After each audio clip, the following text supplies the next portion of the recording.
Bisa kalian bayangin dulu, jika kalian pergi ke pasar atau membeli suatu makanan ataupun barang, pasti kalian selalu ditawarkan dengan harga-harga yang tinggi, tetapi dengan kualitas yang pernah kalian temukan sebelumnya. Tetapi, kita kesampingkan dulu tentang masalah tersebut, karena di sini kita akan pelajari tentang teori permintaan dan penawaran.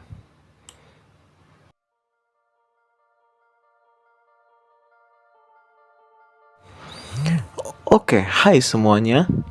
Hari ini kita bakalan membahas salah satu konsep dasar dalam ekonomi, yaitu teori permintaan dan penawaran. Konsep ini penting untuk memahami bagaimana pasar bekerja, baik untuk produk sehari-hari maupun untuk barang-barang mewah.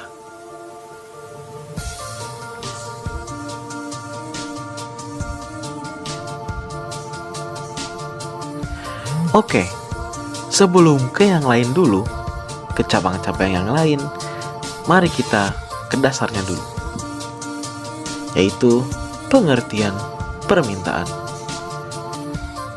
Permintaan adalah jumlah barang atau jasa yang diinginkan oleh konsumen pada berbagai tingkat harga selama periode tertentu. Hukum permintaan mengatakan bahwa ketika harga suatu barang naik, maka yang diminta cenderung turun. Bahkan sebaliknya.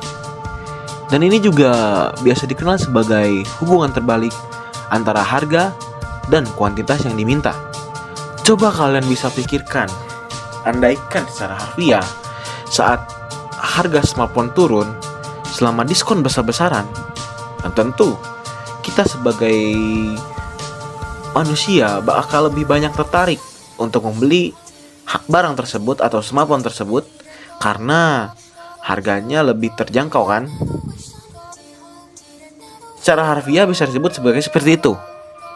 Kita lanjut ke bagian yang kedua, yaitu pengertian penawaran. Selanjutnya, kita punya penawaran. Penawaran adalah jumlah barang atau jasa yang siap dijual oleh produsen pada berbagai tingkat harga selama periode tertentu. Hukum penawaran menyatakan bahwa ketika harga suatu barang meningkat dan produsen cenderung menawarkan lebih banyak barang, dan ketika harga turun, penawaran pun berkurang. Kita ambil saja sebagai contoh dari tahun 2022 hingga tahun 2024 sekarang, itu harga cabai terus menaik. Karena apa?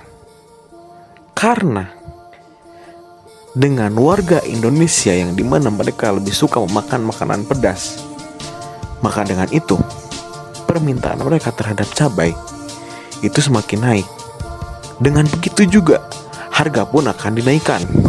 Dikarenakan di negara Indonesia ini sering terjadi bencana, contoh banjir, hujan, gempa, apapun itu yang mengganggu adanya produksi cabai.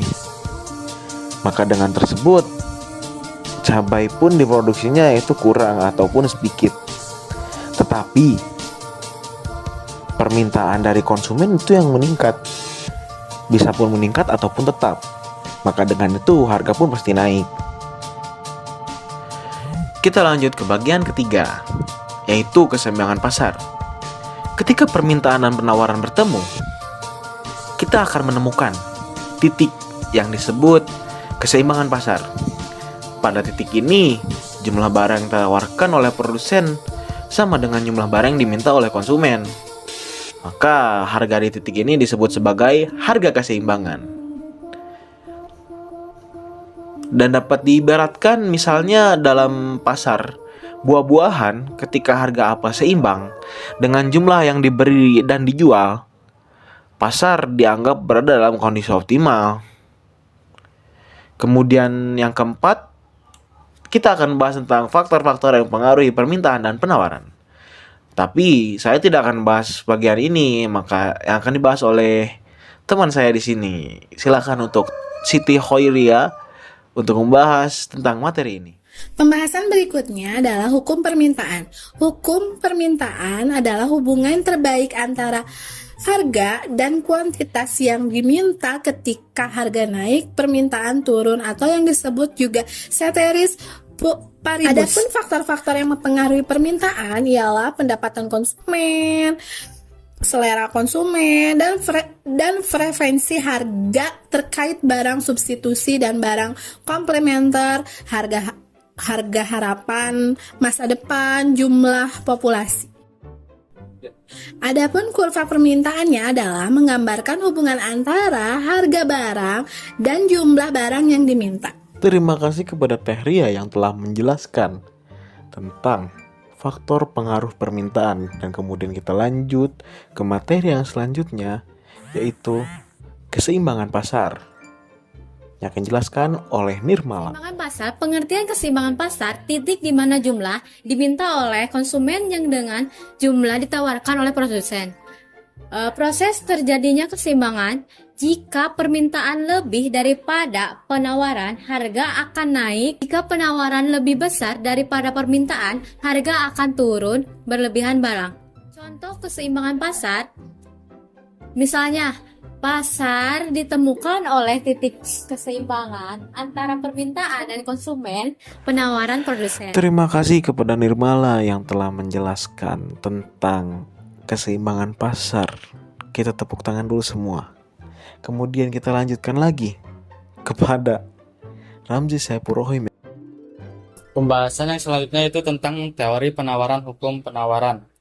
Hubungan positif antara harga dan jumlah yang ditawarkan. Ketika barang naik, produsen cenderung menawarkan lebih banyak barang. Untuk selanjutnya itu kurva penawaran, menggambarkan hubungan antara harga barang dan jumlah yang ditawarkan oleh produsen. Untuk faktor-faktor yang mempengaruhi penawaran, yang pertama ada teknologi, terus yang keduanya ada biaya produksi, harga input, harapan produsen terhadap harga di masa depan, kebijakan pemerintah, jumlah produsen. Oke, terima kasih kepada Ramzi Saipurohim yang telah menjelaskan tentang hukum penawaran, dan di sini saya akan menjelaskan kesimpulan dari video ini, yaitu adalah yang dimana harga jual itu ditentukan oleh penawaran dan permintaannya. Dan jika penawaran tinggi dan permintaan rendah, maka harga jualnya akan rendah. Dan bahkan sebaliknya, jika permintaan tinggi penawaran rendah, maka harga jual tersebut tentu akan tinggi karena kelangkaannya. Mungkin segitu aja untuk videonya.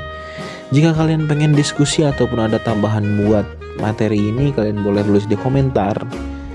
Oke, saya tulis di komentar.